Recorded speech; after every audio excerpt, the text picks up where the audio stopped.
Mon mari m'a mise à la porte, après avoir cru au mensonge de sa fille. 3 semaines plus tard, il m'a demandé si j'avais réfléchi. Je lui ai remis les papiers du divorce, et sa fille a complètement perdu les pédales. Le SMS est arrivé à 2 heures du matin. As-tu eu le temps de réfléchir à ce que tu as fait? J'ai fixé le message de Landon, dans l'obscurité de la chambre d'amis de ma sœur. Cela faisait 3 semaines qu'il m'avait jeté dehors.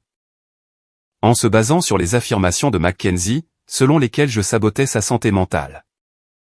Pas de preuves, aucune conversation, seulement ses larmes, et l'aveuglement total de mon mari.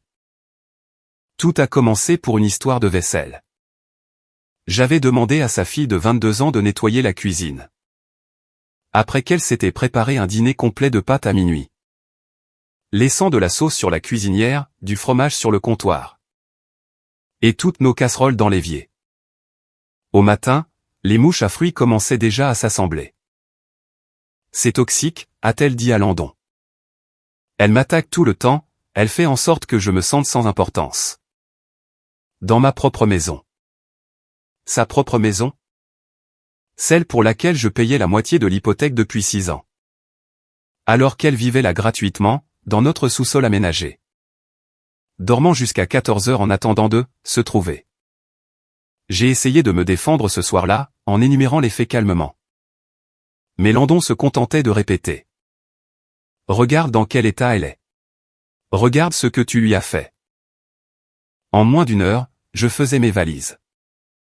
Maintenant, 3 semaines plus tard, il voulait savoir si j'avais réfléchi. Oh que oui, j'avais réfléchi. J'ai réfléchi à ces 6 années, passées à marcher sur des œufs, 6 ans de « tu n'es pas ma mère ». À chaque fois que je suggérais qu'elle apporte une contribution. 6 ans à la regarder le manipuler avec ses larmes, desquelles n'obtenait pas ce qu'elle voulait. J'ai réfléchi à la façon dont je m'étais convaincu que ça irait mieux qu'une fois qu'elle serait mature. Qu'elle aurait déménagé, qu'elle aurait repris sa vie en main, les choses s'arrangeraient. J'attendais une fois, depuis 6 ans. Ma sœur, elle, avait été plus directe. Elle ne déménagera jamais. Pourquoi le ferait-elle? Logement gratuit, nourriture gratuite. Et un père qui croit tout ce qu'elle dit. Et il vient de prouver que, si elle pleure assez fort, elle peut se débarrasser de n'importe qui menaçant ce petit arrangement. J'ai passé la première semaine à pleurer, la deuxième à être en colère. À la 3e semaine, j'ai pris rendez-vous avec un avocat spécialisé en divorce. J'ai répondu au SMS de Landon, oui. Retrouve-moi à la maison demain, à midi. Le lendemain matin, je me suis habillé avec soin, pas pour lui, mais pour moi. Je voulais me sentir forte pour ce qui allait suivre. En arrivant dans l'allée, je suis restée assise dans la voiture un instant. 6 ans de ma vie étaient dans cette maison. 6 ans à essayer de construire quelque chose avec un homme qui, au moment crucial, m'avait jeté comme un déchet, sur la simple parole de sa fille. Landon a ouvert la porte, l'air négligé, un mal rasé, la chemise froissée. Mackenzie se tenait derrière lui, dans le salon, les bras croisés. Avec cette même expression qu'elle portait toujours près de moi, une satisfaction arrogante. À peine cachée sous une fausse inquiétude. Entre, a dit Landon. Je suis content que tu sois prête à discuter. Je suis passé devant lui, mais je suis resté debout. Faisons vite, Carly. Sa voix avait ce ton blessé. J'ai beaucoup réfléchi, moi aussi. Cela a été dur pour nous tous. Mais je pense que si nous nous engageons dans une thérapie familiale, si tu t'excuses auprès de Mackenzie et que nous fixons des limites, nous pouvons réparer ça. Des limites? J'ai presque ri. Oui, a-t-il acquiescé, encouragé. Mackenzie et moi en avons discuté. Elle est prête à te pardonner. Si tu reconnais l'impact de ton comportement sur elle. Et à l'avenir. Peut-être pourrais-tu faire plus attention à. J'ai sorti l'enveloppe Kraft de mon sac. Ces mots se sont étranglés. C'est quoi, ça? Les papiers du divorce. Je les ai fait préparer la semaine dernière. Je les ai posés sur la table basse, entre nous deux. J'ai réfléchi, Landon. J'ai réfléchi à ces 6 années. passer à être une invitée dans ma propre maison. 6 ans à financer l'enfance prolongée de ta fille. Pendant qu'elle te convainquait que c'était moi, le problème. Papa. La voix de Mackenzie est devenue aiguë. Papa, fais quelque chose. Landon a pris l'enveloppe, les mains tremblantes. Carly, attends. Tu ne peux pas être sérieuse. Parlons-en. Nous sommes en train de parler. Je te dis que c'est fini. Mais la maison, notre mariage. Tu vas tout gâcher, comme ça? Tout gâcher? Ma voix est restée stable. Tu m'as jeté dehors il y a 3 semaines, sans une discussion. Sans même me demander ma version des faits. Ta fille a dit que j'étais toxique, et en 1 heure. Mes sacs étaient faits. Je la protégeais. Viens voir ce que tu protégeais. J'ai ouvert la porte du sous-sol, et Landon a vu. Une deuxième cuisine, de la vaisselle pour 2, une petite table à manger avec des bougies, et un calendrier marqué de « Soirée en amoureux », écrit de la main de Mackenzie. Elle m'avait effacé de nos photos de mariage, avec Photoshop, pour se mettre à ma place. Dans une robe, à côté de lui. Il y avait des cartes d'anniversaire signées avec l'écriture de Landon. Elle s'était exercée à l'imiter. Il y avait des menus pour des dîners romantiques. Mackenzie vivait une vie de fantasme complet ici, où elle était sa partenaire. Accrochée derrière la porte se trouvait ma robe de mariée. Retouchée pour lui aller, et Mackenzie se tenait derrière nous, en train de la porter. Le visage de Landon est devenu livide, comme si tout son sang s'était vidé d'un coup. Il a ouvert la bouche, mais aucun son n'est sorti. Au début, juste un bruit étranglé au fond de sa gorge. Mackenzie, a-t-il fini par articuler, la voix si tremblante que j'avais du mal à le comprendre. Mackenzie, on en avait parlé. Tu ne peux pas encore lui montrer. Encore. Ce seul mot m'a frappé comme un coup de poing physique. Tout mon corps est devenu glacé. Pas, tu n'aurais pas dû faire ça, ou, qu'est-ce qui te passe par la tête? Ou même, enlève ça tout de suite. Mais, encore. Comme si c'était quelque chose dont ils avaient activement discuté. Comme s'il y avait un calendrier, un plan? Un moment opportun qui n'était simplement pas encore arrivé. Comment ça, encore? Ma voix était plate, sans vie. Le visage de Mackenzie était rouge vif, des larmes coulaient sur ses joues. Mais elle n'a pas fait un geste pour enlever ma robe de mariée. Elle restait là, debout, ses mains lissant le tissu retouché sur ses hanches. La robe que j'avais portée. Lors de ce qui était censé être le plus beau jour de ma vie, elle s'en était emparée. Pour en faire la sienne. Landon a levé les 2 mains, comme s'il essayait de calmer un animal dangereux. Carly, d'accord. Écoute-moi une seconde. Je sais que ça a l'air terrible. Je sais. Mais tu dois comprendre. Mackenzie a juste besoin de plus de temps pour s'adapter au changement. Nous travaillons sur certaines choses lors de ces séances de thérapie. Et sa conseillère, le docteur Foster, a dit que nous ne devions pas perturber ses mécanismes d'adaptation trop brusquement. Car cela pourrait déclencher une grave rechute. Son mécanisme d'adaptation, ai-je répété lentement, consiste donc à porter ma robe de mariée. Et à prétendre être ta femme. Ce n'est pas comme ça, a-t-il dit, mais ses yeux fuyaient partout. Cherchant n'importe quel endroit sauf mon regard. C'est plus compliqué. Elle a traversé beaucoup de choses. Carly. Sa mère l'a abandonnée quand elle avait 16 ans, elle est partie un jour. Sans même un mot. As-tu une idée de ce que ça fait à une enfant? Elle a de graves problèmes d'attachement. Un traumatisme lié à l'abandon. C'est juste sa façon à elle de gérer le sentiment de sécurité et les liens familiaux. C'est symbolique. Je le fixais. Il y croyait vraiment. Ou peut-être s'était-il raconté cette histoire tant de fois qu'il s'était convaincu qu'elle était vraie. Parce que l'alternative était trop troublante pour être affrontée. Je prends des photos de tout, ai-je dit, en sortant mon téléphone. Carly, s'il te plaît, ne fais pas ça. Landon a avancé vers moi, la main tendue. Si tu lui fais honte de cette façon, si tu la rends vulnérable et exposée. cela va anéantir des mois de progrès thérapeutique. Peut-être des années. Tu ne comprends pas à quel point elle est fragile, en ce moment. Fragile? J'ai regardé Mackenzie, qui était toujours là, dans ma robe, pleurant toujours.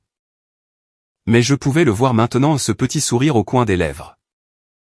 Cette lueur de satisfaction dans ses yeux. Elle ne me semblait pas fragile du tout. J'ai commencé à tout photographier, le sanctuaire, les photos retouchées où elle m'avait littéralement découpé pour se coller à ma place. Portant une robe de mariée que je n'avais jamais vue, mais qui ressemblait à la mienne. Les signatures d'entraînement couvrant une page entière à Mackenzie essayant de copier l'écriture de Landon encore et encore. Les menus étiquetés, notre dîner d'anniversaire, et soirée romantique à la maison. Les bougies, les verres à vin pour deux, la playlist intitulée Nos chansons. Landon continuait de parler tout le temps. Sa voix devenant de plus en plus désespérée à chaque photo que je prenais. Tu réagis de manière excessive. Tu sors tout ça de son contexte. Mackenzie a juste besoin de temps. Elle a besoin de patience. De compréhension. Le docteur Foster a dit que confronter le fantasme trop directement pourrait être nocif. Nous devons la laisser traverser cela à son propre rythme. Combien de temps, ai-je demandé, en me tournant vers lui. Depuis combien de temps le docteur Foster te dit de la laisser faire? Le visage de Landon est devenu rouge. Il a regardé le sol. Depuis combien de temps es-tu au courant pour ce sous-sol, Landon? Silence. Depuis combien de temps sais-tu que ta fille pense être ta femme? Ce n'est pas comme ça, a-t-il répété, mais sa voix n'était plus qu'un murmure. Alors c'est comme quoi? Explique-moi. Mackenzie a pris la parole à ce moment-là, avec une voix petite, blessée. Et si travaillait qu'elle me donnait la chair de poule? Tu ne comprends pas notre relation. Tu ne l'as jamais comprise. Papa et moi. Nous avons quelque chose de spécial, quelque chose dont tu ne pourras jamais faire partie. Parce que tu ne le connaissais pas avant. Tu ne sais pas ce que nous avons traversé ensemble. Quand je suis arrivé au calendrier marquant leur prétendu anniversaire, je me suis arrêté et j'ai zoomé sur la date. Il y a 2 ans. La date remontait à 2 ans, quelques mois seulement après mon emménagement avec eux. 2 ans, ai-je dit à voix haute. Elle construit ce fantasme depuis 2 ans. Landon a tressailli. Tu savais, n'est-ce pas? D'après ce que tu viens de dire sur la thérapie et le docteur Foster. Tu es au courant depuis longtemps. J'ai essayé de l'aider, a-t-il dit désespérément. J'ai essayé de faire ce qui est juste. Ce qui était juste, c'était de mettre fin à cela immédiatement. Ce qui était juste, c'était de lui dire que c'est inapproprié, dérangeant. Et qu'elle a besoin d'une aide psychiatrique réelle, pas d'une thérapeute qui semble d'accord pour que sa patiente joue à la maison avec son propre père. Le docteur Foster est une professionnelle, s'est exclamé Landon, sa voix devenant défensive. Elle a un doctorat en traumatologie du développement. Elle sait ce qu'elle fait. Est-ce que le docteur Foster est au courant pour la robe de mariée? Il n'a pas répondu. J'ai fini de tout photographier, chaque détail troublant du sanctuaire que Mackenzie avait construit au sous-sol. Quand j'ai eu terminé, je suis remonté sans un mot de plus. Derrière moi, j'entendais Mackenzie pleurer plus fort. Ses sanglots se transformant en ces gémissements bruyants et dramatiques qu'elle faisait toujours pour attirer l'attention de Landon. Et je l'entendais, lui, la réconforter, avec une voix douce et apaisante. Lui disant que tout allait bien, que tout irait bien, que c'était moi qui ne comprenais pas. C'est ce passage qui m'a vraiment achevé. Même maintenant, même après avoir découvert ce cauchemar dans notre sous-sol, il la réconfortait. Elle, la rassurait, lui donnait l'impression qu'elle était la victime de la situation. Je suis monté dans ma voiture et je suis resté là, 1 minute. Agrippant le volant si fort que mes articulations étaient blanches. Mes mains tremblaient, tout mon corps tremblait. J'avais envie de vomir. J'ai conduit jusqu'à chez ma sœur en mode automatique, voyant à peine la route. En arrivant dans son allée, je suis resté assise, fixant le vide. Mon téléphone a commencé à vibrer. SMS après SMS. C'était Jessica, et, ça va? J'ai croisé Landon à l'épicerie tout à l'heure. Il semblait vraiment inquiet pour toi. Mon estomac s'est noué. J'ai ouvert la conversation avec Jessica. Pourquoi serait-il inquiet, ai-je tapé, mes doigts s'embrouillant sur l'écran. Il a dit que tu traversais des trucs personnels difficiles. Et que tu avais besoin d'espace pour travailler sur toi-même. Il avait l'air vraiment bouleversé. Honnêtement. Il a dit qu'il espérait que tu reviendrais bientôt. Mais qu'il voulait te laisser du temps. Ça va?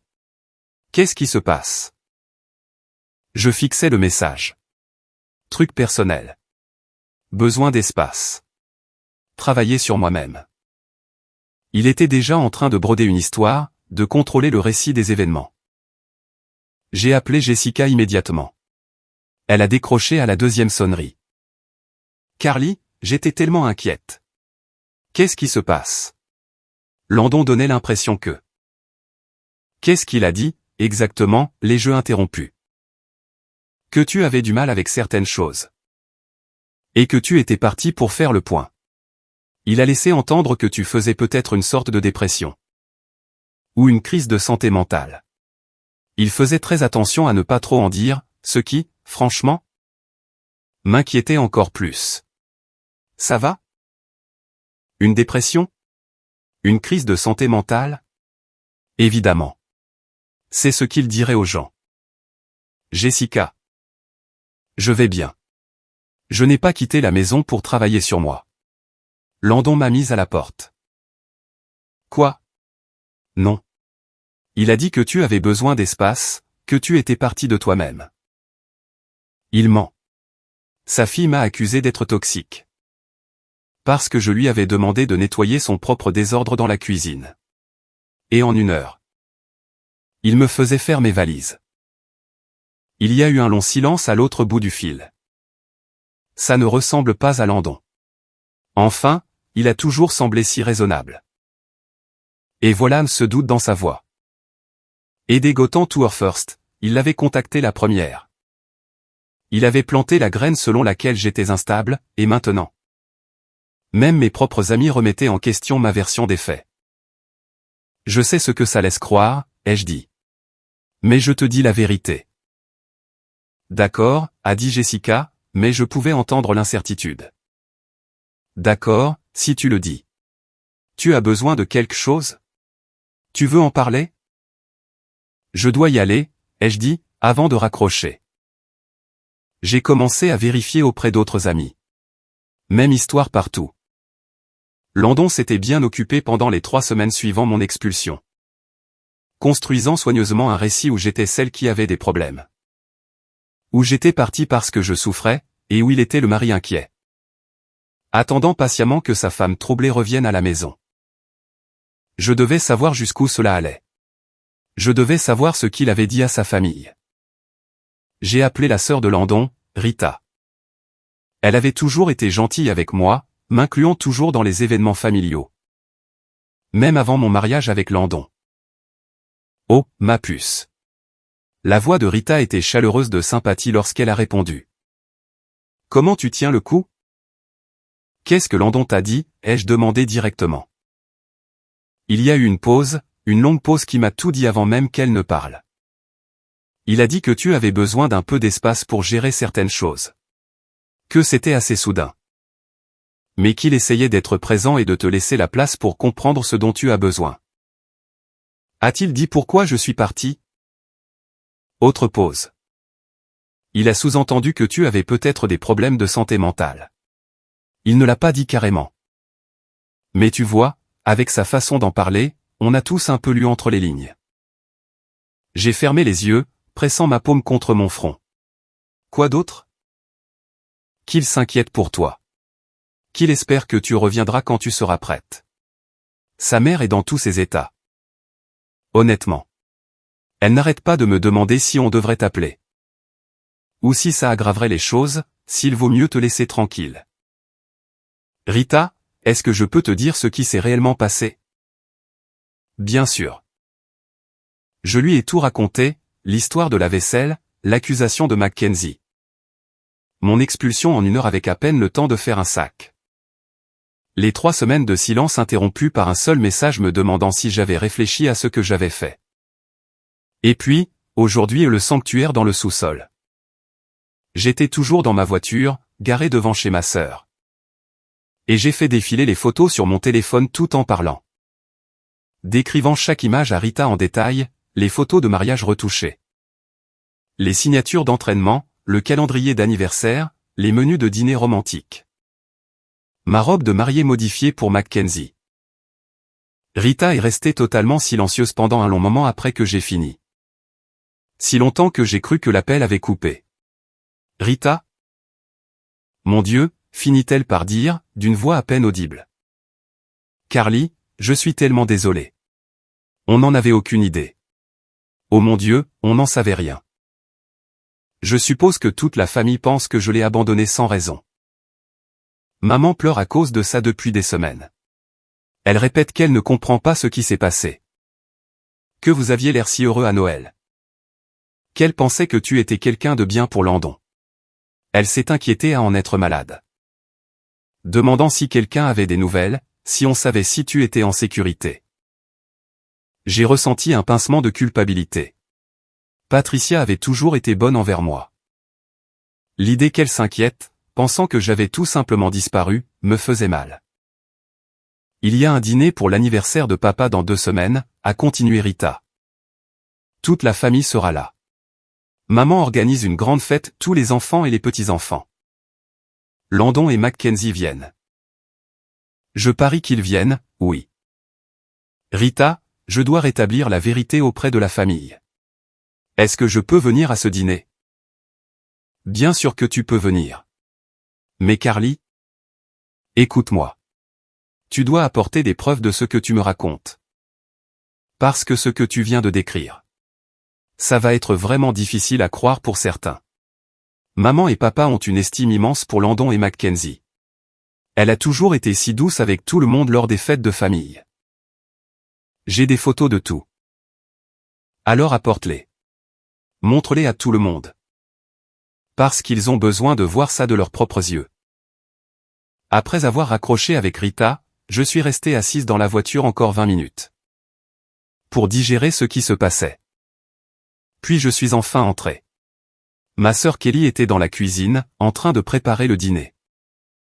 Elle a jeté un seul regard à mon visage et a posé son couteau. Qu'est-ce qui s'est passé? Je lui ai montré les photos. Le visage de Kelly est passé par environ 15 expressions différentes en l'espace de 30 secondes. Choc, dégoût, incrédulité, colère. C'est quoi ce, finit-elle par dire. Ce n'est pas normal. Ce n'est même pas proche d'être normal. C'est de la folie pure. À ce niveau-là. Landon dit que c'est un mécanisme d'adaptation pour ses problèmes d'abandon. Un mécanisme d'adaptation? Elle porte ta robe de mariée et prétend être mariée à son propre père. Ce n'est pas un mécanisme d'adaptation? C'est une décompensation mentale. Apparemment. Il est au courant depuis plus d'1 an. Peut-être plus. Il a assisté à des séances de thérapie avec elle. Où sa thérapeute lui a dit de ne pas perturber son fantasme trop rapidement. Kelly m'a fixé, incrédule. Quel genre de thérapeute dirait une chose pareille? C'est ce que je voulais savoir. J'ai passé les jours suivants à tout organiser sur mon ordinateur portable. J'ai créé un dossier, classant tout par ordre chronologique, les photos du sanctuaire du sous-sol. Les captures d'écran des SMS de Landon, y compris le premier à 2 heures du matin. Me demandant si j'avais réfléchi. Et son message d'aujourd'hui avec le mot « encore » qui m'avait glacé le sang. J'ai inclus les captures d'écran des conversations avec les amis. Où j'avais appris qu'il racontait à tout le monde que j'étais parti à cause de problèmes de santé mentale. Mais il m'en fallait plus. Je devais comprendre exactement jusqu'où cela allait. Je devais voir ce que Mackenzie cachait d'autre. J'ai attendu le mercredi suivant. Landon avait posté sur Facebook qu'il emmenait Mackenzie à son rendez-vous de thérapie à l'autre bout de la ville. C'était avec le docteur Foster, et le cabinet était à au moins 45 minutes de route. Avec la séance elle-même, il serait absent pendant au moins 2 heures. J'avais toujours ma clé de maison. Il ne me l'avait pas réclamée. Probablement parce qu'il pensait que je finirais par revenir en rampant. Prête à m'excuser auprès de Mackenzie et à accepter n'importe quelle condition. Entrer dans cette maison m'a paru surréaliste. Cela ne faisait que 3 semaines et quelques jours, mais tout semblait différent. L'air était différent. Comme si la maison elle-même s'était transformée en quelque chose que je ne reconnaissais plus. Je suis resté dans l'entrée un instant, à écouter. Le silence était lourd, oppressant. Je pouvais entendre l'horloge de la cuisine faire son tic-tac de là où je me tenais. Je suis allé directement à l'étage, vers la chambre principale, et je me suis figé sur le seuil. Toutes nos photos avaient disparu. Chaque image de nous en tant que couple avait été retirée des murs, de la commode. Des tables de chevet. À leur place se trouvaient des photos encadrées de Landon et Mackenzie, uniquement. Et pas n'importe quelles photos, elles étaient disposées exactement comme des photos de couple. Mackenzie a sa remise de diplôme avec le bras de Landon sur son épaule. Mackenzie et Landon dans un restaurant, assis l'un en face de l'autre avec des verres de vin. Sous une lumière tamisée et romantique, Mackenzie et Landon sur un sentier de randonnée. Son bras autour de sa taille, tous deux riant face à l'objectif. Il y en avait des dizaines, dans des cadres assortis, disposés sur chaque surface. On aurait dit la chambre de jeunes mariés. On aurait dit la chambre de 2 personnes amoureuses. J'ai senti la bile monter dans ma gorge. Je suis allé vers le placard et je l'ai ouvert. Mes vêtements avaient totalement disparu. À l'exception de quelques babioles oubliées dans ma précipitation le premier soir, une veste que je ne portais jamais. Quelques vieux vêtements de sport. Tout le reste avait été vidé. À la place se trouvait toute la garde-robe de Mackenzie. Ses robes pendaient là où les miennes se trouvaient.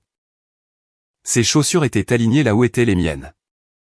Ses accessoires étaient organisés dans le tiroir que j'utilisais pour mes bijoux. J'ai ouvert la commode. Même chose. Mes vêtements envolés, remplacés par les pulls, jeans, pyjamas et sous-vêtements de Mackenzie. Elle s'était installée complètement dans la chambre principale, effaçant systématiquement chaque trace de mon existence. J'ai vérifié la salle de bain. Mes produits de toilette n'étaient plus là, maquillage, soins, produits capillaires. Tout avait disparu. Les affaires de Mackenzie couvraient le comptoir, sa brosse à dents à côté de celle de Landon. Son shampoing dans la douche, son peignoir accroché derrière la porte.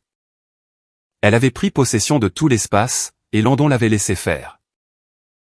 Je suis retourné dans la chambre et j'ai ouvert la table de chevet, du côté qui était le mien. À l'intérieur se trouvait un journal intime à la couverture en cuir. C'était un de ces journaux coûteux, provenant de cette boutique chic du centre-ville. Le genre qui coûte environ 50,00 $. Je l'ai ouvert, et ma main s'est mise à trembler si fort que j'ai failli le lâcher. Les entrées étaient écrites comme le journal d'une épouse. L'écriture était celle de Mackenzie.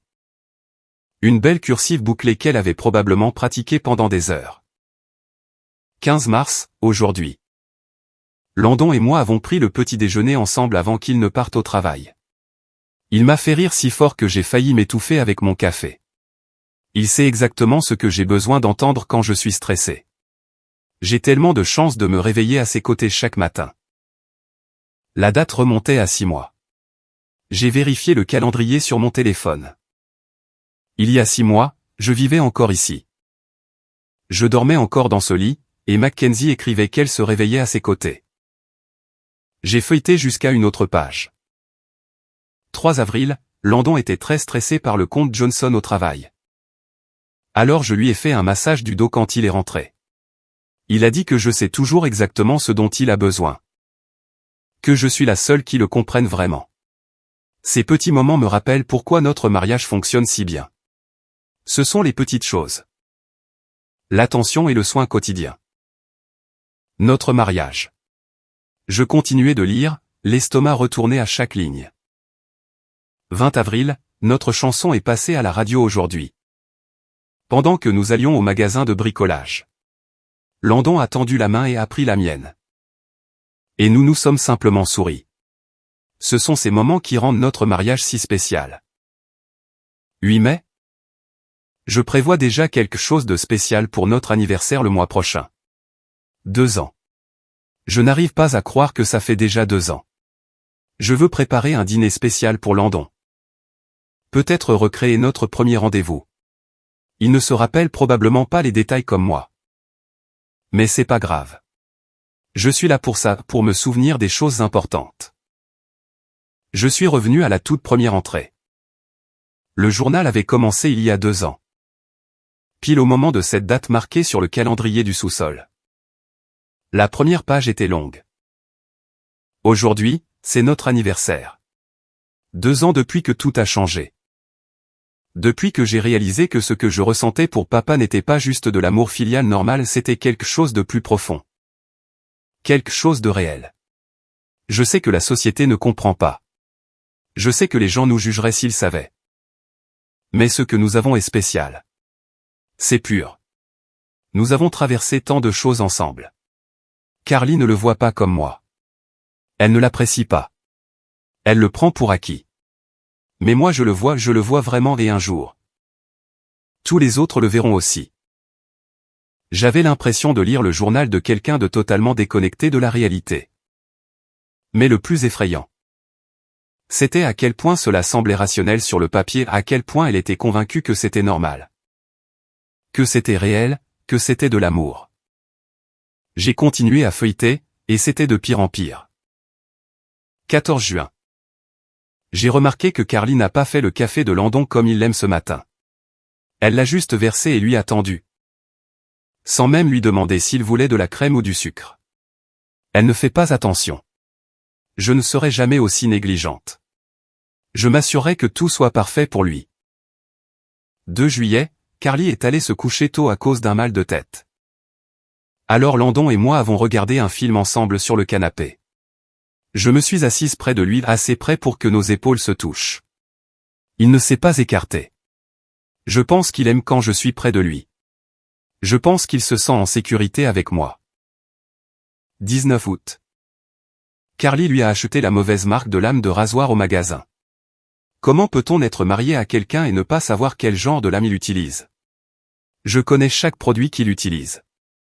Je connais sa routine. Elle ne fait pas attention à lui comme je le fais. Page après page de ce genre de choses, des micro-observations, des petites critiques à mon égard. Des déclarations sur sa compréhension supérieure de Landon. Puis je suis arrivé à une entrée d'il y a environ un mois, juste avant que tout ne s'effondre. Mes mains sont devenues engourdies en la lisant. 28 septembre. Carly s'est encore fâchée contre moi aujourd'hui pour un truc complètement stupide. Elle croit qu'elle peut contrôler cette maison. Me contrôler, mais elle se trompe. Landon m'a défendu. Comme il le fait toujours. Je vois bien qu'il se fatigue d'elle. Je vois la façon dont il la regarde maintenant. Avec frustration et déception.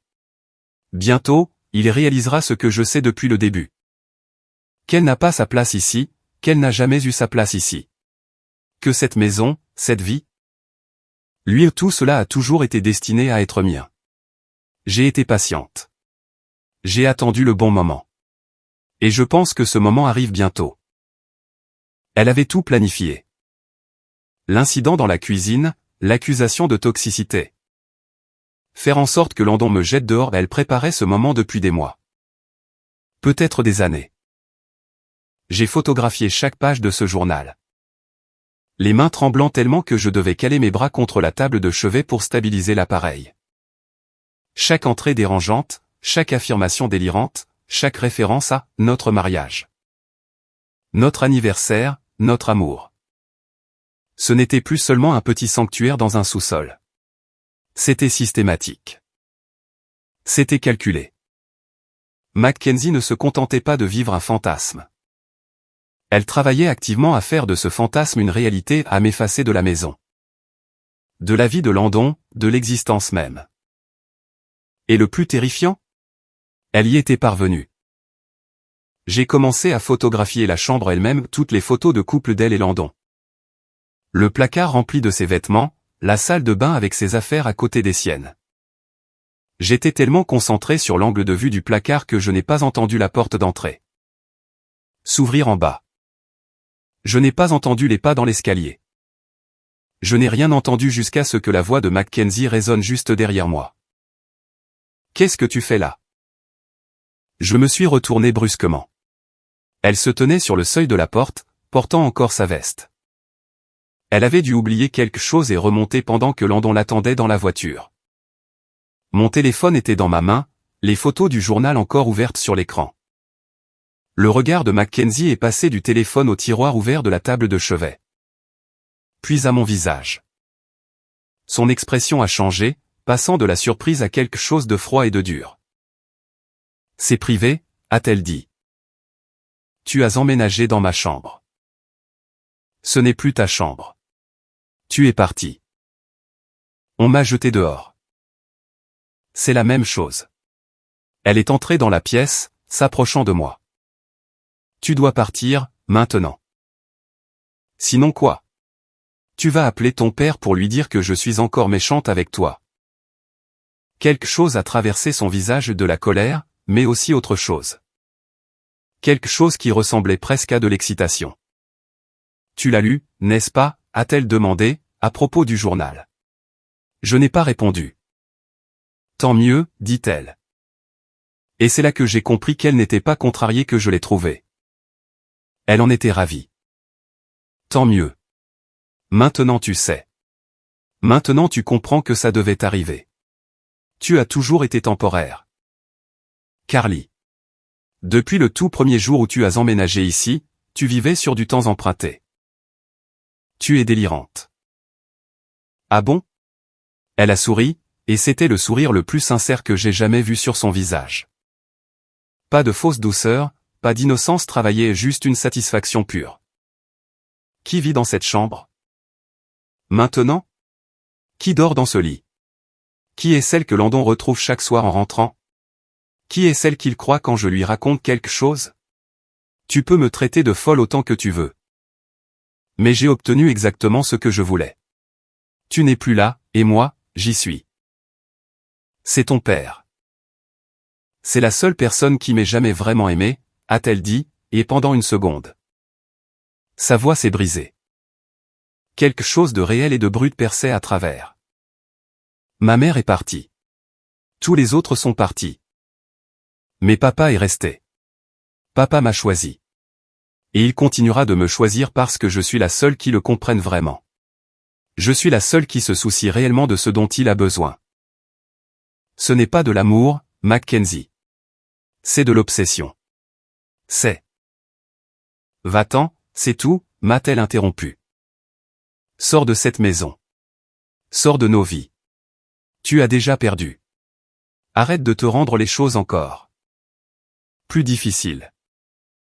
J'ai entendu une portière claquer dehors, puis la voix de Landon appeler « Mackenzie ». Le sourire de Mackenzie s'est élargi. Papa va être vraiment furieux que tu sois entré ici par effraction. Je ne suis pas entré par effraction. J'ai une clé. Tu crois qu'il se souciera de ce détail technique quand je serai en train de pleurer? En lui disant à quel point j'ai eu peur de te trouver dans notre chambre. En train de fouiller dans nos affaires? Notre chambre? Je l'ai regardé. Nos affaires? Je l'ai bousculé pour passer et je me suis dirigé vers l'escalier. Derrière moi, je l'ai entendu crier « Papa ». Carly est là. Elle est entrée dans la maison. J'ai atteint ma voiture avant que Landon ne me rattrape. Il a agrippé la portière côté conducteur alors que j'essayais de la fermer. Qu'est-ce que tu fiches ici? Je récupérais mes affaires, ai-je menti? Mackenzie a dit que tu étais dans notre chambre, en train de fouiller dans ses trucs. Notre chambre? C'est notre chambre, Landon. La mienne et la tienne. Où elle l'était. Tu y as renoncé quand tu es parti. Quand tu m'as jeté dehors, tu veux dire. Je t'ai demandé de partir pour protéger ma fille de ton comportement toxique. Ce n'est pas la même chose. J'ai presque ri. Presque. Retire ta main. Est-ce que tu as pris quelque chose? Mackenzie est terrifiée à l'idée que tu lui aies volé un truc. Je n'ai rien pris. Maintenant, pousse-toi. Il a reculé, j'ai claqué la porte, démarré le moteur et j'ai quitté l'allée en trombe. Dans le rétroviseur, je pouvais voir Mackenzie debout sur le perron. Le bras de Landon autour de ses épaules. Son visage pressé contre sa poitrine est l'image parfaite d'un père réconfortant sa fille dévastée. Ce soir-là, j'ai reçu un email de Landon. L'objet était « Aller de l'avant ». Je l'ai fixé longtemps avant de l'ouvrir. Carly, j'ai beaucoup réfléchi à nous et à notre avenir ces dernières semaines. Je veux qu'on se réconcilie, mais nous devons faire les choses correctement. Je propose que nous commencions une thérapie familiale, tous les trois ensemble toi. Moi et Mackenzie. Je sais que tu as des inquiétudes à son sujet. Et je sais que l'incident d'aujourd'hui n'a probablement pas aidé. Mais je pense vraiment que si tu comprenais ce qu'elle a traversé, tu serais plus patiente. Tu aurais plus d'empathie. Mackenzie a de graves problèmes d'abandon, découlant du départ de sa mère quand elle n'avait que 16 ans. Sa thérapeute, le docteur Foster, a expliqué que ces mécanismes d'adaptation peuvent sembler inhabituels pour les gens qui ne comprennent pas les réponses au traumatisme. Mais ils sont tout à fait normaux compte tenu de son vécu. Elle a besoin de se sentir en sécurité. Et une partie de cette sécurité consiste à savoir que les personnes dans sa vie ne vont pas simplement disparaître. Je te demande de faire un effort ici et d'être plus compréhensive envers ses besoins d'attachement. Si tu peux promettre d'aborder Mackenzie avec plus d'empathie. Si tu peux t'engager à respecter ses limites et son processus. Je pense que nous pouvons reconstruire notre mariage. Mais je dois savoir que tu es prête à accepter que les besoins de Mackenzie puissent être différents de ce que tu attendais. Elle ne s'en va nulle part, Carly. C'est ma fille, et elle fera toujours partie de ma vie. La question est de savoir si tu peux accepter cela et t'y adapter. Je pense que si nous allons en thérapie avec des cœurs ouverts, nous pourrons surmonter cette mauvaise passe. Le docteur Foster a déjà dit qu'elle serait prête à nous prendre comme clients. Fais-moi savoir ce que tu en penses. Je suis prêt à travailler si tu le es. Avec amour, Landon. Je l'ai lu 3 fois. Cherchant le moindre signe montrant qu'il comprenait à quel point la situation était totalement folle. La moindre reconnaissance du fait que le comportement de sa fille était inapproprié et dérangeant. La moindre admission que ce que j'avais trouvé dans le sous-sol et la chambre était alarmant. Rien. Il voyait sincèrement le comportement de Mackenzie comme des réponses valides au trauma, nécessitant simplement de la patience. Il pensait sincèrement que le problème venait de mon manque d'empathie face aux besoins de sa fille de jouer à la maman avec son propre père. Je n'ai pas répondu à l'email. Je l'ai transféré à Rita au lieu de cela, avec une seule ligne, voilà à quoi je suis confronté. Elle m'a appelé 5 minutes plus tard. Il veut que tu ailles en thérapie avec eux. Avec Mackenzie, apparemment? Carly? C'est de la folie. Ce n'est pas une belle fille qui a des problèmes de limite. Elle essaie activement de te remplacer. Elle vit dans ta chambre. Elle porte tes vêtements. Elle pense qu'elle est mariée à son propre père. Landon pense que c'est un mécanisme d'adaptation. Ce n'est pas un mécanisme d'adaptation. C'est une urgence psychiatrique. A-t-il toujours été aussi aveugle quand il s'agit d'elle? J'ai réfléchi. Un peu, oui. Depuis le jour où je les ai rencontrés, il l'a toujours défendu. A toujours trouvé des excuses à son comportement. Mais c'est devenu tellement pire ces 2 dernières années. Depuis qu'elle a commencé à construire son fantasme. Ouais. Rita est restée silencieuse un moment. Tu as toujours l'intention de venir au dîner d'anniversaire de papa? Absolument. Apporte tout, Carly. Chaque photo, chaque page du journal. Chaque SMS parce que la famille a besoin de voir tout ça. Ils doivent comprendre avec quoi tu as vécu. 2 jours plus tard, Rita m'a rappelé. Je suis allé au dîner du dimanche chez maman, aujourd'hui. Comment c'était? Inconfortable au possible. Mackenzie était là avec Landon. Et Carly. Elle était tout le temps sur lui. La main sur son bras constamment. La tête sur son épaule. Assise si près de lui qu'elle était presque sur ses genoux. C'était bizarre. Vraiment bizarre. Est-ce que quelqu'un d'autre a remarqué? Certains pensaient que c'était mignon. Tu sais? Qu'elle soit si présente alors qu'il traverse cette séparation.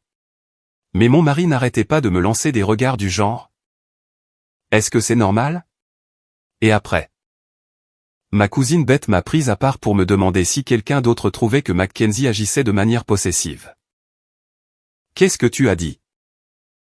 Je ne voulais pas lancer de rumeurs sans preuve. Alors j'ai juste dit que je trouvais la dynamique un peu intense. Mais Beth a dit qu'elle l'avait remarqué aux dernières fêtes de famille. Aussi. La façon dont Mackenzie le touche, dont elle le regarde. Dont elle se place. C'est comme si elle était la femme de la maison quand ils sont ensemble. Parce que, dans son esprit, elle est la femme de la maison. Et Landon ne voit rien de mal à cela. Il trouve ça touchant. Il pense que cela montre à quel point ils sont proches. Rita a fait un bruit de dégoût. C'est tellement pire que ce que je pensais. La semaine et demie suivante a passé lentement. J'ai organisé toutes mes preuves dans une présentation sur mon ordinateur portable. Les photos du sanctuaire du sous-sol, les signatures d'entraînement, le calendrier, les menus, les bougies, les photos de la chambre principale, le placard rempli des vêtements de Mackenzie. Les captures d'écran du journal où elle se désignait comme sa femme et me critiquait. J'ai inclus le SMS de Landon avec le mot « encore » qui révélait qu'il discutait de ce fantasme avec Mackenzie. J'ai aussi inclus son email sur la thérapie familiale. Sur l'acceptation des besoins d'attachement et sur ma supposée patience nécessaire. J'ai tout organisé chronologiquement pour que l'histoire soit claire. Pour que la famille puisse voir la progression. Pour qu'ils comprennent que ce n'était pas juste un incident isolé. C'était 2 ans de délire systématique et de manipulation. Le soir avant le dîner d'anniversaire, j'étais en train de tout revoir une dernière fois quand mon téléphone a sonné. Landon. J'ai failli ne pas répondre, mais la curiosité a pris le dessus. Quoi? Rita m'a dit que tu comptais venir au dîner d'anniversaire de papa demain. C'est un événement familial. Je fais toujours partie de la famille jusqu'à ce que le divorce soit prononcé. Carly, s'il te plaît. Ne fais pas de scène. Ne fais pas honte à Mackenzie devant tout le monde. Elle a déjà assez souffert. Elle ne mérite pas d'être humiliée. J'ai juste l'intention de dire la vérité. La vérité? Sa voix est devenue tranchante, en colère. Ta version de la vérité? Ton interprétation tordue de l'amour d'une fille pour son père? Parce que j'ai déjà expliqué à la famille ce qui se passe réellement, que tu as eu des difficultés. Que tu es parti soudainement parce que tu étais dépassé. Ils comprennent que tu traverses une période difficile en ce moment. Tu leur as dit que j'étais folle. Je leur ai dit que tu avais du mal. Si tu te pointes demain et que tu essaies de monter ma famille contre moi avec tes accusations délirantes sur Mackenzie, tu prouveras juste à tout le monde que tu n'as pas les idées claires. Tu ne feras que te décrédibiliser davantage. C'est une menace. C'est la réalité. Carly. Ils pensent déjà que tu es instable. Venir là-bas et hurler que ma fille est secrètement amoureuse de moi. Ou je ne sais quelle théorie insensée tu as concoctée. Ça ne fera que les inquiéter davantage pour ta santé mentale. J'essaie de te protéger contre toi-même. Là. C'est très attentionné de ta part. Je suis sérieux. Ne fais pas ça. Ne rends pas les choses pires pour tout le monde. Reste à l'écart. Travaille sur toi. Et peut-être que dans quelques mois, quand tu y verras plus clair, nous pourrons parler de réconciliation. Il n'y aura pas de réconciliation, Landon. Il y aura un divorce. Et tu vas me donner ma part de la valeur de la maison. Et ensuite, je n'aurai plus jamais à te voir. Ni toi, ni ta fille dérangée. Il est resté silencieux un long moment. Quand il a reparlé, sa voix était glaciale. Si tu essaies d'empoisonner ma famille contre moi, si tu essaies de détruire ma relation avec eux, tu le regretteras. Je te le promets. C'est noté. À demain. J'ai raccroché avant qu'il ne puisse ajouter quoi que ce soit. Le lendemain soir, je suis arrivé chez Bill et Patricia à 18h pile. Je m'étais habillé avec soin, rien de trop décontracté, mais rien de trop formel non plus. Je voulais paraître posé, stable, crédible. Ma sœur Kelly avait proposé de m'accompagner pour me soutenir, mais j'avais refusé. C'était quelque chose que je devais faire seul. En plus, amener quelqu'un aurait pu donner l'impression que j'avais besoin de renfort. Comme si je n'avais pas confiance en mon propre récit. J'avais mon ordinateur dans mon sac. Patricia a ouvert la porte. Son sourire était crispé, poli. Mais pas chaleureux, le même sourire qu'on réserve à une vague connaissance. Pas l'étreinte chaleureuse qu'elle me donnait autrefois. Carly. On n'était pas sûr que tu viendrais vraiment.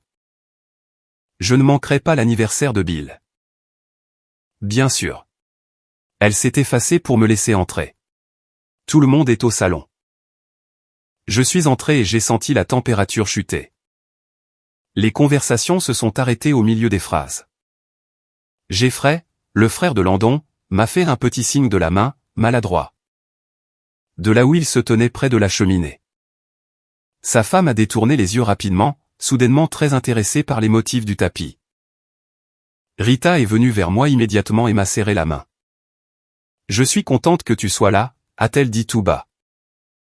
Landon était assis sur le canapé, et pressé contre son flanc, son corps moulé contre le sien. De l'épaule à la hanche se trouvait Mackenzie. Elle portait l'une de mes robes. La verte avec les petites fleurs que j'avais laissées dans le placard. Elle l'avait ajustée à sa taille, cintrée et raccourcie. Elle a vu que je la regardais et elle a souri. Pas le faux sourire doux habituel qu'elle gardait pour la famille. Mais un vrai sourire, un rictus de satisfaction qui disait « C'est à moi, maintenant ». Carly. Landon s'est levé rapidement, délogeant Mackenzie qui a fait un petit son de protestation. « Je ne pensais pas que tu viendrais. Enfin, après notre discussion d'hier soir. Pourquoi est-ce que je ne viendrais pas pour l'anniversaire de Bill ?» Mackenzie s'était réinstallée sur le canapé, les jambes repliées sous elle. M'observant avec la même expression satisfaite. Patricia s'est raclé la gorge. Bon, tout le monde est là. Allons manger. Le dîner a été l'heure la plus inconfortable de ma vie. J'étais assise entre Rita et son mari David. Ce qui me plaçait directement en face de Landon et Mackenzie. Mackenzie avait immédiatement repris sa position, littéralement plaquée contre Landon. Sa main reposait sur son bras pendant qu'elle mangeait. Son corps tourné vers lui même s'il essayait de parler avec son père. Toutes les quelques minutes, elle se penchait pour lui murmurer quelque chose à l'oreille. Et il hochait la tête ou murmurait en retour. C'était le genre d'intimité physique qu'on voit chez un couple, pas entre un père et sa fille. Et je voyais bien que certains membres de la famille le remarquaient. La femme de Jeffrey lançait des regards furtifs, le front plissé d'incompréhension. David avait arrêté de manger et les fixait avec une expression indéchiffrable. Patricia, elle, lançait de petites piques tout au long du repas. Certaines personnes ne respectent plus l'engagement. Il faut du travail pour maintenir un mariage à travers les difficultés. Certains abandonnent au lieu de se battre pour ce qu'ils ont. Chaque commentaire me visait clairement. Chaque phrase était un petit coup de griffe. Une façon de dire que j'avais abandonné son fils sans chercher à comprendre. J'ai mangé mon poulet, et j'ai attendu. Après le gâteau, quand le chaos initial s'est calmé et que tout le monde s'est posé avec son café. Je me suis levé. Avant que tout le monde ne s'en aille, il y a quelque chose que je dois partager avec vous tous. Landon est devenu blême. Carly, ne fais pas ça. Ne fais pas quoi, a demandé Rita. Laisse-la parler, Landon. Ce n'est ni le lieu, ni le moment, a-t-il dit, la voix tendue. Et quand serait le bon moment? J'ai sorti mon ordinateur portable. Quand serait le bon moment pour que ta famille connaisse la vérité? Bill a pris la parole depuis le bout de la table. Quelle vérité? J'ai branché mon ordinateur sur leur téléviseur. J'avais tout préparé à l'avance. Pour ceux d'entre vous qui n'auraient pas toute l'histoire. Landon m'a dit il y a 4 semaines que je devais quitter notre maison. Il a dit que c'était parce que j'étais toxique pour Mackenzie et que je sabotais sa santé mentale. Ce qu'il ne vous a pas dit. C'est pourquoi il m'a réellement jeté dehors. Ce qu'il protégeait. La première photo est apparue à l'écran, le sous-sol en vue d'ensemble. La deuxième cuisine. La table dressée pour deux avec bougies et verre à vin. Le décor romantique. Le silence dans la pièce est devenu de plomb. C'est quoi, ça, a demandé Bill, se penchant pour mieux voir. L'appartement de Mackenzie au sous-sol. L'espace où elle vit gratuitement depuis 6 ans. J'ai cliqué sur la photo suivante. Le calendrier sur le mur avec la date entourée est marqué « Notre anniversaire ». Patricia a laissé échapper un petit son, portant sa main à sa bouche. Photo suivante, les photos de mariage retouchées. Dans l'original, c'était Landon et moi le jour de notre mariage. Dans la version de Mackenzie, elle m'avait découpé pour se coller à ma place. Portant une robe de mariée que je n'avais jamais vue. Debout à côté de lui pour ce qui ressemblait clairement à leur propre mariage. Oh mon Dieu, a chuchoté quelqu'un, je crois que c'était la femme de Jeffrey. J'ai fait défiler d'autres photos. Les menus étiquetés, dîner d'anniversaire romantique, et, soirée en amoureux. Les cartes d'anniversaire où Mackenzie s'était entraînée à imiter la signature de Landon encore et encore. Essayant de falsifier son écriture. Photo suivante, ma véritable robe de mariée, accrochée derrière la porte du sous-sol. Retouchée pour lui aller. Le silence dans la pièce était si absolu que je pouvais entendre le tic-tac de l'horloge dans la cuisine. C'est sorti de son contexte, a dit Landon en se levant, le visage rouge vif. Ces photos ne montrent pas toute la situation. Mackenzie, tu n'as pas à écouter ça. Assieds-toi, Landon, a dit Bill. Sa voix avait ce ton qui signifiait qu'il n'était pas en train de demander. Laisse-la finir. Je suis passé à la série de photos suivantes, la chambre principale. Toutes nos photos de couple retirées, remplacées par des photos de deux. Disposées comme des photos de couple.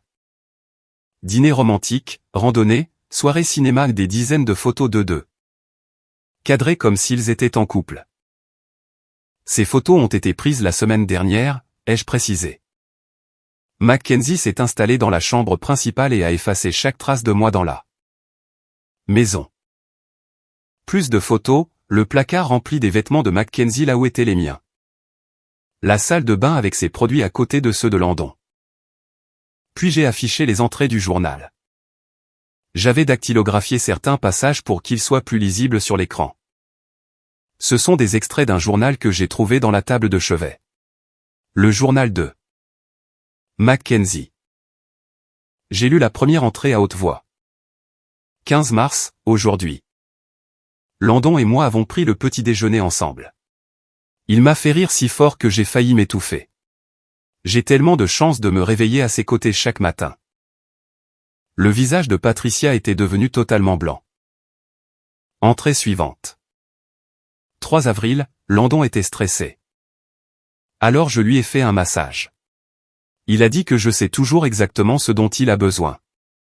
Ces petits moments me rappellent pourquoi notre mariage fonctionne si bien. Arrête, a dit Patricia, la voix tremblante. Arrête de lire ça. Mais je n'ai pas arrêté. 8 mai. Je prévois déjà quelque chose de spécial pour notre anniversaire. 2 ans. Je n'arrive pas à croire que ça fait déjà 2 ans. 28 septembre. Carly s'est encore fâchée contre moi.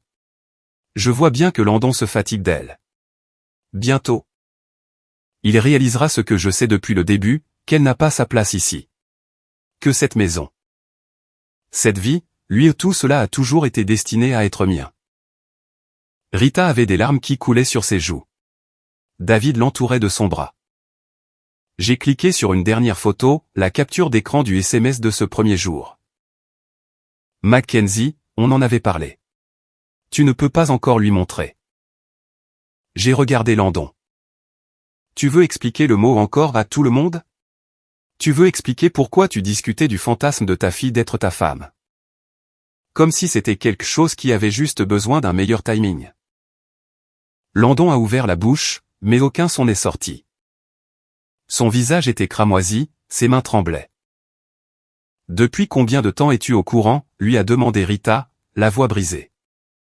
Depuis combien de temps sais-tu qu'elle pense être ta femme? Elle ne pense pas ça, a fini par hurler Landon. Elle est confuse. Elle gère un traumatisme. Sa thérapeute a dit. Sa thérapeute a dit quoi? L'a interrompu Bill. Qu'elle pouvait t'emménager dans ta chambre et écrire qu'elle est mariée avec toi. C'est plus complexe que ça, criait Landon, désespéré. Vous ne comprenez pas les nuances de son état psychologique. Le docteur Foster a été très clair. La pire chose à faire serait de rejeter ses mécanismes d'adaptation trop brusquement. Elle a des problèmes d'abandon. Et si je brise son fantasme trop vite, cela pourrait déclencher une crise mentale majeure. Une crise de santé mentale? Jeffrey s'est levé. Landon? Elle est déjà en pleine crise mentale. Ce que tu viens de décrire. Ce n'est pas un mécanisme d'adaptation normal. C'est du délire. Depuis combien de temps es-tu au courant? A répété Rita. Landon a regardé le sol. Environ 1 an. Peut-être 14 mois. 1 an? La voix de Patricia est devenue aiguë. Tu sais depuis plus d'1 an que ta fille pense être mariée à toi, et tu n'as rien fait. J'ai essayé de l'aider à traverser ça graduellement. En la laissant s'installer dans ta chambre, a demandé Bill. En la laissant chasser ta propre femme? Carly est partie parce qu'elle ne pouvait pas gérer les besoins de Mackenzie. Bullshit. Connerie. Le mot a jailli de la bouche de Rita, et tout le monde s'est tourné vers elle. Rita ne jurait jamais. Tu l'as jetée parce que Mackenzie t'a manipulé. Parce qu'elle voulait qu'elle disparaisse pour t'avoir pour elle toute seule. Pendant tout cet échange, Mackenzie était restée silencieuse sur le canapé. Mais elle s'est levée brusquement. Et au lieu de pleurer, au lieu de jouer les victimes comme elle le faisait toujours, elle nous a regardés avec une expression calme, presque sereine. Je ne comprends pas pourquoi tout le monde est si fâché, a-t-elle dit. Sa voix était stable, rationnelle, comme si elle expliquait une évidence à des enfants. Carly était temporaire. Elle ne comprenait pas papa comme moi. Elle ne savait pas ce dont il avait besoin. Comment prendre soin de lui? Je suis celle qui a toujours été là. Depuis mes 16 ans. Je suis là. Je le connais mieux que quiconque. Mackenzie, ma chérie. Ce n'est pas approprié, a dit Patricia, la voix tremblante. C'est ton père, pas ton mari. Pourquoi pas? Mackenzie semblait sincèrement confuse par la distinction. Maman est partie. Elle ne voulait pas de nous. Mais moi je suis resté. Je m'occupe de papa depuis 6 ans. Je connais ses plats préférés. Comment il aime son café. Ce qui l'aide à dormir quand il est stressé. Carly ne faisait jamais attention à ces choses-là. Elle ne le voyait pas vraiment. Parce que c'est ce qu'une épouse fait, pas une fille, a crié Rita, la voix à peine audible. Mackenzie a souri alors, pas un sourire joyeux, mais un sourire de supériorité. Vous comprendrez tous. Avec le temps. Nous avons juste besoin de temps. Une fois que le divorce sera prononcé et que Carly sera vraiment partie. Quand les choses se seront calmées. Vous verrez. Vous verrez comme nous sommes bien ensemble. À quel point c'est juste. La pièce était plongée dans un silence de mort, le genre de silence où l'on entend son propre cœur battre. Landon, a dit Bill, et sa voix était dure d'une manière que je n'avais jamais entendue. Tu dois faire soigner ta fille. Pour de vrai. Pas par ce charlatan qui te raconte que c'est normal. Ce n'est pas normal. C'est dangereux. Elle a été en thérapie, a dit Landon désespérément. Le docteur Foster a un doctorat en traumatologie. Elle sait ce qu'elle fait. Est-ce que le docteur Foster est au courant pour la robe de mariée, a demandé Jeffrey. Est-ce qu'elle connaît les entrées du journal où elle s'appelle ta femme? Landon n'a pas répondu. Est-ce qu'elle sait que Mackenzie a emménagé dans ta chambre? Toujours pas de réponse. J'ai sorti les papiers du divorce de mon sac et je les ai fait glisser sur la table basse vers Landon. Je veux ma part de la maison en cash. Sous 30 jours. Fais en sorte que ton avocat contacte le mien avec une offre. Ou cela ira au tribunal et ce sera encore plus sale que ça ne l'est déjà. Le masque de calme de Mackenzie s'est brisé. Quoi? Non. Tout le monde s'est tourné vers elle. Tu n'as pas le droit de partir. Sa voix est devenue stridente, perdant son calme étrange. Elle me pointait du doigt, tout son bras tremblait. Tu es censé partir quand je dis que tu peux partir. Pas avant. Mackenzie, arrête. Landon a voulu l'attraper, mais elle l'a repoussé.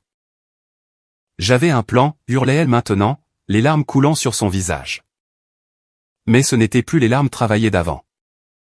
C'étaient des larmes de frustration et de colère réelle. J'ai travaillé là-dessus pendant 2 ans.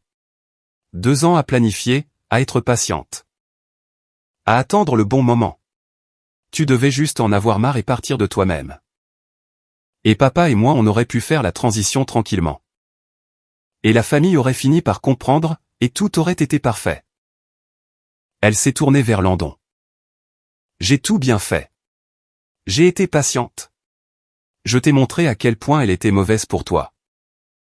Et à quel point je suis mieux. Et elle a tout gâché. Elle me pointa encore du doigt. Elle a tout gâché en trouvant le sous-sol trop tôt. Ce n'était pas encore le moment. Je n'étais pas encore prête. Tu n'étais pas encore prêt. Mackenzie, s'il te plaît. Landon suppliait maintenant, essayant de lui prendre les mains, mais elle arpentait la pièce. Ses mouvements saccadés et frénétiques. J'ai prévu chaque détail. La date de l'anniversaire, les dîners, les photos. Le fait de déménager mes affaires dans la chambre petit à petit pour que tu t'habitues. J'ai pratiqué ton écriture pendant des mois pour signer les cartes. J'ai retouché la robe pour qu'elle m'aille parfaitement quand le moment serait venu. Quand tu serais prêt à le dire aux gens. Mais elle l'a trouvé trop tôt. Et maintenant tout le monde me regarde comme si j'étais folle. Mais je ne suis pas folle. Je t'aime. Je t'aime plus qu'elle ne l'a jamais fait. Et tu le sais. La pièce était figée. Personne ne bougeait. Personne ne parlait. Même Landon était resté de marbre, le visage livide. Alors qu'il voyait enfin ce que tout le monde voyait depuis le début. Patricia s'est levée, tout son corps tremblant. Landon, prends ta fille et pars. Tous les deux. Sortez de ma maison, tout de suite. Maman, s'il te plaît, laisse-moi expliquer. Dehors. La voix de Patricia s'est brisée. Je ne veux plus vous voir.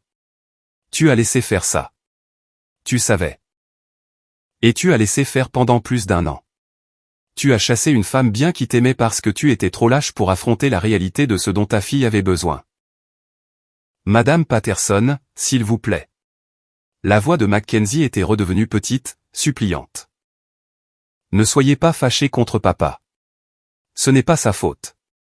Il essayait juste de m'aider. Il était juste un bon père. Un bon père t'aurait fait soigner dès qu'il aurait réalisé que tu pensais être sa femme. A dit Bill calmement. Un bon père aurait fixé des limites fermes et t'aurait trouvé un thérapeute qui traite tes délires. Au lieu de les encourager. Landon a attrapé le bras de Mackenzie et a commencé à la tirer vers la porte. Elle résistait, pleurant encore, essayant toujours d'expliquer. Vous comprendrez. Tout le monde comprendra. Papa. Dis-leur.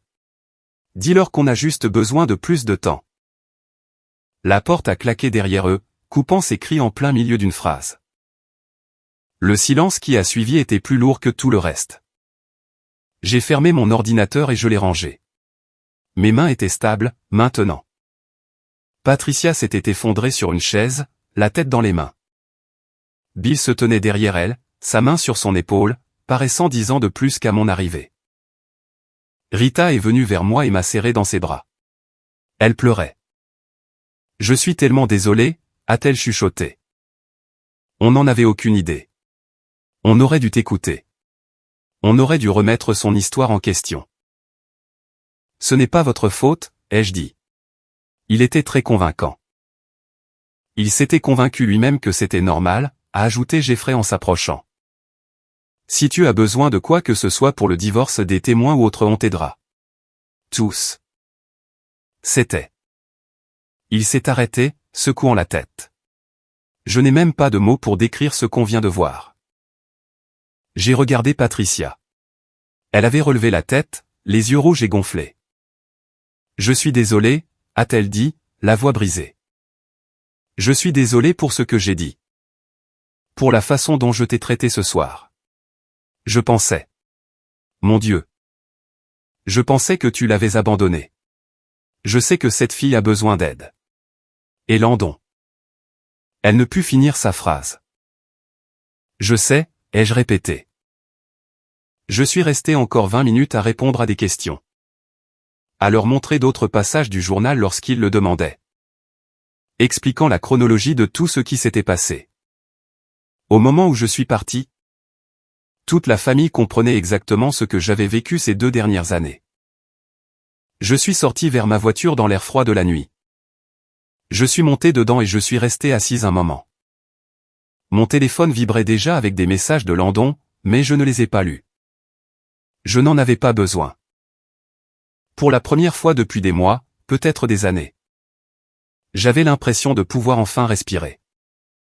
Le poids qui m'écrasait la poitrine depuis le soir où Landon m'avait mise dehors s'envolait enfin. La famille savait. Ils avaient tout vu. Ils comprenaient. Et quoi qu'il arrive ensuite, peu importe les batailles juridiques ou financières, je ne me battrai plus seul.